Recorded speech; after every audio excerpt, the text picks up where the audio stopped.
Once again, it didn't pass. Now I'm 1 week away from the first race. So this is the result of the endless day of shopping yesterday. Finally, I got the approval.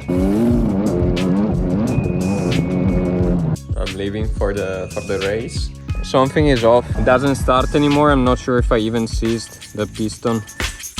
Alright, I'm back working on the KTM. Not really full on, as it's the end of May now and I'm still busy with the championship. I have the next race in about 3 weeks, and after that will be the summer break, so I believe I will have more time then to look at the bike. But I have a couple of days free, so I want to continue assessing the damage. Clutch cover case is already gone.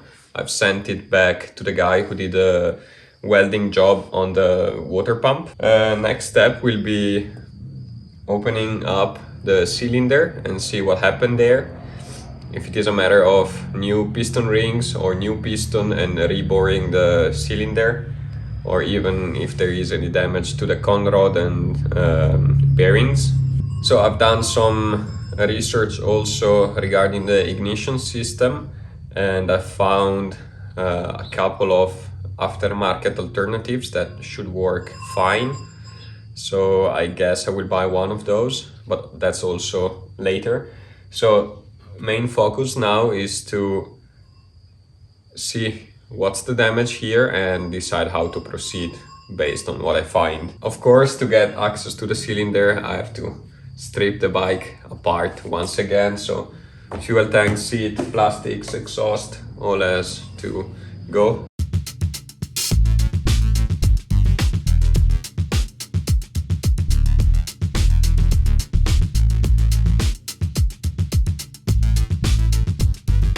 And the situation here is quite concerning.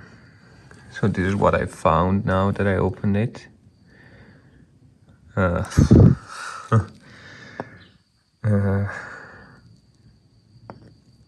I'm not sure actually what broke.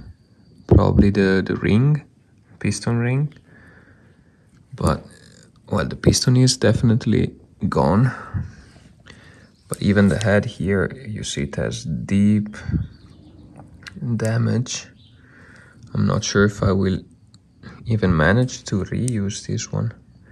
And on top of all of that, I have no idea. I have to I have to remove the cylinder anyway and check what's the situation down there and in the cylinder. I'm still not sure about what happened. I suspect that the water pump was not working and then it overheated to the point of doing this, but still have to verify that. Yeah, this is worse than what I was hoping for, and it's just the top. Now I have to remove the cylinder and see what's the damage underneath. First, I have to lift the subframe, so I have better access to the carburetor, which I can quickly remove after disconnecting the throttle cable. Then, I simply have to unbolt the 4 nuts that hold the cylinder in place. Because of the damaged piston, the cylinder does not easily slide out as it should be, but instead I have to tap it with a hammer while using some wooden pieces to support it. In the end, with a bit of patience, I managed to separate the two. The more I look at it, the worse it gets. So this one has some deep grooves, like this one, and some other damage on the inside over there, but I think this is manageable. But the problem is that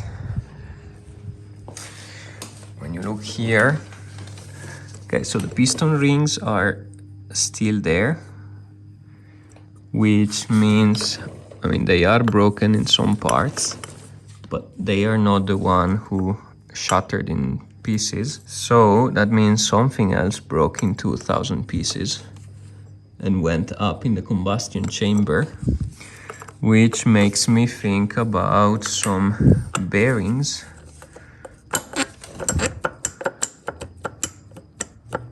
Like that bearing, which is the only one I didn't change.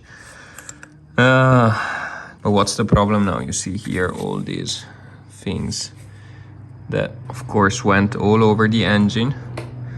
So it means I have to take everything apart again, check the damage, because I mean all these parts going in, they can damage all the other bearings too.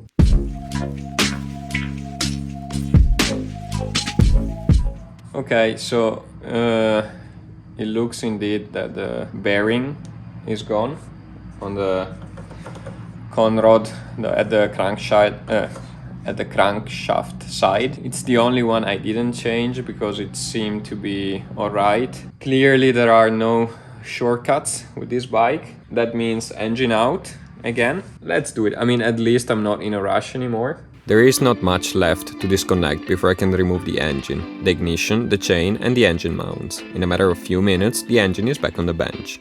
Okay, so now that the engine is on the bench, I'm gonna start stripping it apart again. So clutch, kickstarter gear, primary gear, a shifter, so that I can then split the case and access the other side.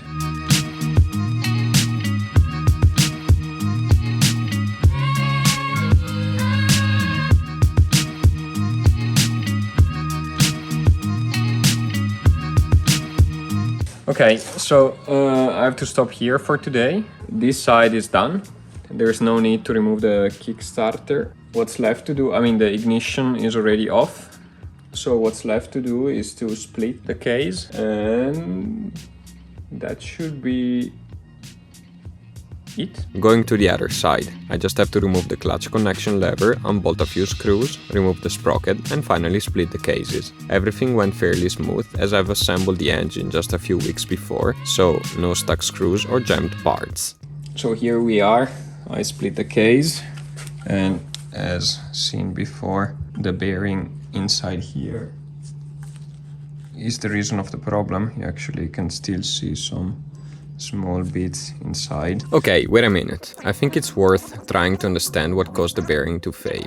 One simple option could be that it was old and already about to fade, even though it did not give me that impression when I first checked. Another reason could be because of the wrong ignition timing, that, with this messed up ignition system, is a likely option. So, ignition timing defines at which moment the spark plug will generate the spark to ignite the fuel mixture. Logically, you could think that the spark must happen when the piston is at its highest point, called top dead center, and about to go down again.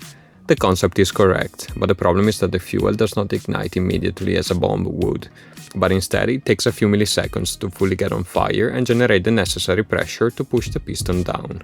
Exactly because of this, it is necessary to anticipate the ignition of a little bit, so that when the fuel is ignited and ready to push, only then the piston should be at the top dead center. But we have to be careful, because when the spark happens too much in advance, then the fuel expands and tries to push the piston down while it is still coming up. These opposing forces put a lot of stress on the components like the piston, conrod and bearings. My guess is that there was too much advanced ignition, and the crankshaft bearing, being the oldest component involved, took one for the team. This is the only bearing that I did not replace because it seemed to be fine, and because, as I was saying, it takes specific tools to split these two, replace the bearing and then balance it again. I should have replaced it. So anyway, I'm gonna replace the whole conrod with the bearing here and the bearing at the top. So what happened is that this one broke. So a lot of small pieces went around the chamber here. Luckily, when the two cases are mounted, all this part on the left with the gears is separated. So they did not, the broken bits did not cross over there, luckily, otherwise it would have been a disaster. So you see there are still bits all over, few small scratches around here. Now the question is whether, so this bearing and this one here, they were new, I put them new. Having small bits here and there would risk of damaging the new bearings as well, even though, I mean, they move smoothly. I'm not sure what to do with those ones, as they are expensive and it's quite a lot of work to replace them. On the other side, I don't want to mount mount everything on with new bearing, new piston, new cylinder, and everything, and then these, they fall apart because of the damage that was there before. I have to think about it. All right, so most of it is done, at least what I could do.